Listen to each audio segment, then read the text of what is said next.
Hola, Dios te bendiga, bienvenido, bienvenida una vez más a este programa La Biblia Leída y Explicada. Hoy vamos a continuar leyendo el pasaje que iniciamos en el capítulo anterior bajo el título Crucifixión y muerte de Jesús en el Evangelio según San Mateo capítulo 27, y hoy estaremos leyendo los versículos desde el 45 hasta el 56. Pero como siempre, comencemos orando. Padre, gracias te damos, Señor, por un día más de vida, por una oportunidad más que tú nos das, Padre, de leer tu palabra, Señor. Yo te pido, Señor, que ahora tú nos hables por medio de tu Santo Espíritu, Dios mío, que tú estés dándome sabiduría de lo alto, Señor, revelación, Dios mío, poniendo tus palabras en mi boca y abriendo los corazones, Señor, de todo aquel que me escucha, Padre, para que tu palabra llegue a lo más profundo, le cambie, le alimente, le transforme, Señor. Te lo pido en el nombre poderoso de Jesús. Amén y amén. Gloria a Dios, aleluya. Así que leemos.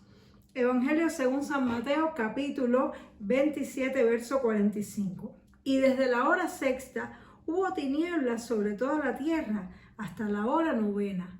Cerca de la hora novena, Jesús clamó a gran voz diciendo: Elí, Elí, lama sabactani. Esto es, Dios mío, ¿por qué me has desamparado? Algunos de los que estaban allí decían al oírlo: a Elías llama a este. Y al instante, corriendo uno de ellos, tomó una esponja y la empapó en vinagre, y poniéndola en una caña le dio a beber. Pero los otros decían: deja, veamos si viene Elías a librarle. Mas Jesús, habiendo otra vez clamado a gran voz, entregó el espíritu. Y he aquí el velo del templo se rasgó en dos de arriba abajo, y la tierra tembló y las rocas se partieron, y se abrieron los sepulcros, y muchos cuerpos de santos que habían dormido se levantaron. Y saliendo de los sepulcros, después de la resurrección de él, vinieron a la santa ciudad y aparecieron a muchos. El centurión y los que estaban con él, guardando a Jesús, visto el terremoto y las cosas que habían sido hechas, temieron en gran manera y dijeron: verdaderamente este era Hijo de Dios. Estaban allí muchas mujeres mirando de lejos, las cuales habían seguido a Jesús desde Galilea sirviéndole, entre las cuales estaba María Magdalena, María la madre de Jacobo y de José, y madre de los hijos de Zebedeo. Gloria a Dios. Bueno, y tremendo este pasaje del momento de la muerte de Jesús. Vemos aquí que primeramente dice que hubo tinieblas desde la hora sexta hasta la hora novena, es decir, 3 horas. Y según el horario judío, la hora sexta no son las 6 de la tarde, es el mediodía, porque el día de ellos comienza a las 6 de la mañana. Así que la hora sexta es justamente en el mediodía. Y la hora novena viene siendo lo que para nosotros es las 3 de la tarde. Quiere decir, es el horario donde mayormente, más fuerte brilla el sol, y dice que hubo tinieblas en ese horario. 3 horas de tinieblas, 3 horas de oscuridad. Me imagino que ellos se estarían preguntando qué es lo que está pasando. Y en esa hora de tinieblas es que venía la muerte de Jesús, el sufrimiento mayor, el mayor padecimiento. ¿Qué habría provocado esas tinieblas? Posiblemente han sido los mismos demonios y todas las huestes de maldad que hayan venido a presenciar el espectáculo que era para ellos la muerte de Jesús, porque todavía en este momento, durante estas 3 horas que hubo tinieblas, todavía Jesús no había muerto. Y dice que cerca ya de la hora novena, es decir, de las 3 de la tarde, Jesús clamó a gran voz diciendo: Elí, Elí, lama sabactani. Es decir, que Jesús tuvo que soportar durante 3 horas de total oscuridad, de total tinieblas, donde él se sintió abandonado por el Padre. Dijo que lama sabactani significa ¿por qué me has desamparado? Es decir, que vemos que la última etapa de la vida de Jesús fueron 3 horas de tinieblas, 3 horas donde se sintió solo, donde se sintió que no veía, no sentía la presencia de su Padre, y posiblemente rodeado de todos aquellos demonios que vinieron a presenciar este acto tan tremendo. Y entonces dice que las personas se burlaban, se seguían burlando de Jesús. Es decir, que a pesar de que vieron las tinieblas, que ya esto era como algo milagroso, tal vez pensaron que estaba negro el cielo porque iría a llover o algo así, pero vieron estas 3 horas de tinieblas y continuaron burlándose de Jesús, diciendo, cuando oyeron estas palabras donde él dijo, Elí, Elí, lama sabactani, evidentemente ellos no entendían lo que Jesús estaba hablando. Tal vez Jesús estaba hablando en una lengua misteriosa y ellos pensaban que estaba invocando a Elías, que estaba pidiendo la ayuda a Elías. Sin embargo, Jesús estaba orando a su Padre Celestial. Y eso nos enseña un primer principio, y es que cuando las cosas estén más oscuras en nuestra vida, aun cuando sentimos que no vemos la presencia de Dios, que no vemos la mano poderosa de Dios, tenemos que seguir clamando al Padre, tenemos que seguir orando, aunque sea para decirle, Padre, ¿dónde tú estás? ¿Por qué no te veo? ¿Por qué me has abandonado? Es decir, que en todo momento, ya sea feliz, de alegría, o ya sea de tinieblas, de tristeza, tú y yo nos tenemos que mantener conectados con nuestro Padre Celestial, así como lo hizo Jesús. Jesús no perdió la fe en su Padre, a pesar de que él se sentía rodeado de todas aquellas tinieblas. Y dice que Jesús, después que ellos se burlaron, dice que clamó a gran voz y le entregó el Espíritu al Padre. Y eso nos enseña otro principio también, y es que cuando las cosas están bien oscuras en nuestra vida, en el peor momento, lo que tenemos que hacer es entregarnos a Dios, entregar la situación de nuestra vida a Dios, rendirnos completamente al Padre para que Él tome control total de nuestra vida. Dice que Jesús le entregó el Espíritu al Padre. Él se rindió totalmente y dejó que esta muerte viniera a su vida. Y entonces dice que cuando eso sucedió hubo un terremoto.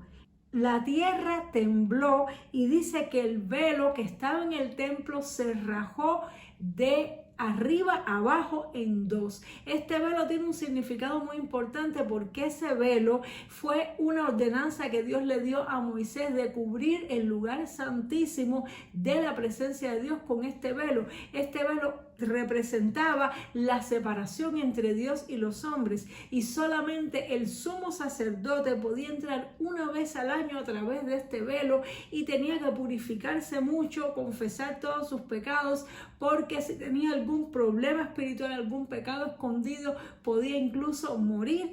Se dice que lo amarraban al sacerdote con una cuerda y traía unas campanitas, unos cascabeles en el manto que sonaban al él caminar, y si por algún motivo no se sentía el sonar de las campanas, pues se podía asumir de que había muerto en la presencia de Dios. Es decir, que ese lugar santísimo era el lugar donde Dios habitaba y los hombres estaban afuera. Pero cuando Jesús murió, dice que se rasgó ese velo, queriendo significar de que la barrera entre Dios y los hombres se rompió. Es decir, que Jesús nos dio acceso a todos los hombres a la presencia misma de Dios a través de su muerte, a través de su cuerpo que fue rasgado como este velo. Él nos dejó pasar a nosotros, nos santificó y nos hizo sacerdotes para poder ministrar en la presencia de Dios. Qué cosa tan tremenda.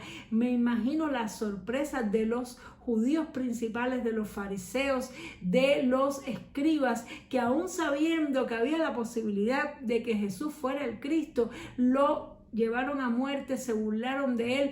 ¿Cómo se habrían sentido cuando vieron aquel velo rasgarse? Habrían tal vez sentido temor de Dios. Ellos estaban acostumbrados a ver cómo hacían sus cosas malas y Dios no intervenía. Y eso sucede muchas veces. A veces las personas, como ven que hacen pecados, sobre todo los líderes religiosos, cometen pecados y no ven que Dios los castiga al momento, se confían en la misericordia de Dios y descuidan su vida y apelan a la gracia de Dios para seguir cometiendo pecados hasta el día en que Dios hace algo sobrenatural, donde ellos se dan cuenta que realmente Dios está mirando todo lo que sucede y está al tanto de todo lo que sucede. Me imagino que habrán sentido un temor muy grande los sacerdotes cuando vieron que sucedió esto. Dice que además las rocas se partieron, es decir, fue tan fuerte el terremoto que aún las piedras se rompieron. y se abrieron los sepulcros y muchos cuerpos de santos que habían dormido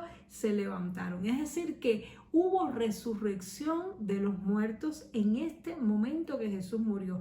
Esto es un misterio muy grande, porque esta resurrección que hubo no es como la resurrección que habrá en el momento de la segunda venida de nuestro Señor Jesucristo, donde resucitaremos con cuerpos glorificados, sino que esto sucedió, es decir, cuando Jesús entregó el Espíritu. La Biblia nos dice que Él descendió a lo más profundo de la tierra, así como Jonás estuvo en el vientre del pez, y algo sucedió allí abajo. Solamente Dios sabe lo que sucedió. Ya en algún momento el Señor nos lo revelará cuando estemos en su gloria, pero fue tan fuerte, tan impactante la presencia de Jesús en lo más profundo de los abismos, en el lugar de los muertos, que aún hizo que resucitaron personas, y dice que eran santos que habían vivido anteriormente, es decir, personas justas delante de Dios que habían vivido anteriormente.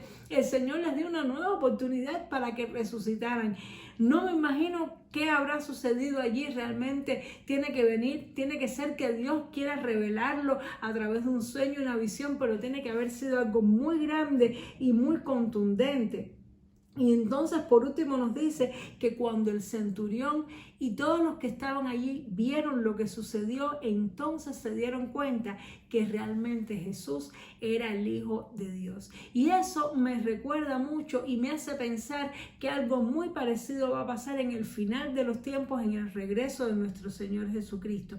Van a haber momentos de oscuridad, van a haber momentos donde las tinieblas van a reinar sobre la tierra, y aún la gente viendo las tinieblas reinando van a seguir blasfemando, van a seguir burlándose hasta el último momento. Y entonces, cuando venga el Señor con toda su gloria, de manera de repente, cuando ocurra esa resurrección de los muertos, a esa hora muchos entonces se lamentarán, y a esa hora muchos comprenderán que realmente tenían que haber creído, que realmente Jesús es el Hijo de Dios. Ya para ese entonces el Evangelio se habrá predicado hasta todos los confines de la tierra. Quiere decir que las personas que no quisieron creer en el Señor es porque voluntariamente rechazaron a Jesús, de la misma manera que este pueblo judío y estos centuriones, después de ver todos los milagros que Jesús hizo, lo siguieron rechazando y se siguieron burlando de él. Y al final, después, cuando vieron lo que pasó